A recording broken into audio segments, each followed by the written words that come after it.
जुहार केन्ता अछन समस्ते। आसुन आज आम मुनगा शाग रांधमा। मुनगा शाग रांधवार लगी मैं मुनगा शाग के काटी बाछी कर रखीचे। तार संगे माखन गुड़ा दू काटीचे, बड़ी छानी देछे आर गोटे पेस्ट बनईछे मूंगफलीर। तो पहला गोटे कढ़ई थी पैन टिके दे करी पैन फुटे दमा। पैन टिके फुटला परे जेन माखन काटी कर रखी से माखन मान को इति पके दे करी से माखन मान को फुटे दमा। टिके ढापी देकरी गैस के स्लो कर देली। माखन सीझी गला परे माखन के काढ़ी आनली।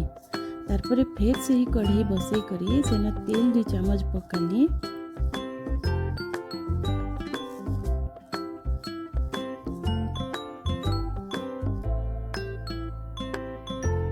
तेल पकाला परे सेति सुरसो टिके फुटे देली।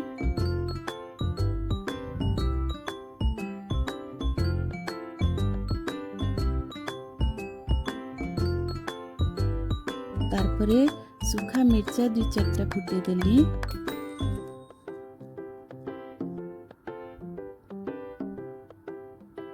सुखा मिर्चा और सुरसो फुटी गला परे जेन मूंगफली पेस्टा बने के रखी थी से पेस्ट पके करी घाटी देली।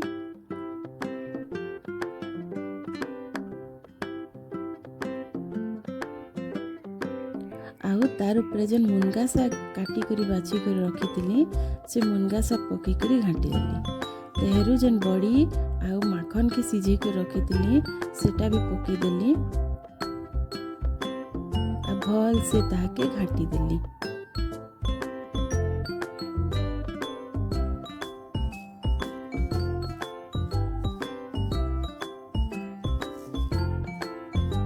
टिके लुदलुदा हेबा बोली देखुन मैं केनता चटू थी टिके टिके ताके ठेसी दोछे।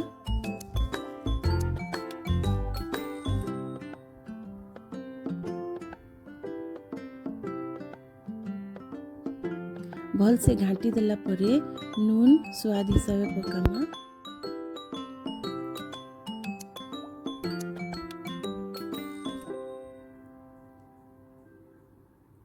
नून पके करी फेर थोड़े घाटी दोचे।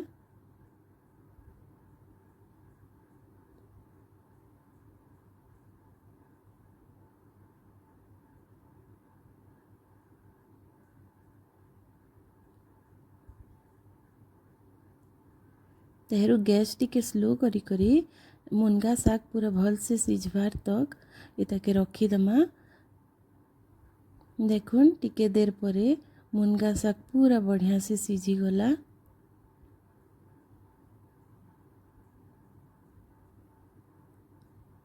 आपणकर घरे मुनगा शाग केनते ही रांधसन। इटा बहुत ही हेल्दी और बहुत ही टेस्टी रेसिपी है। एंता बने करी थरी खाइबे आउ भल लागले लाइक करबे।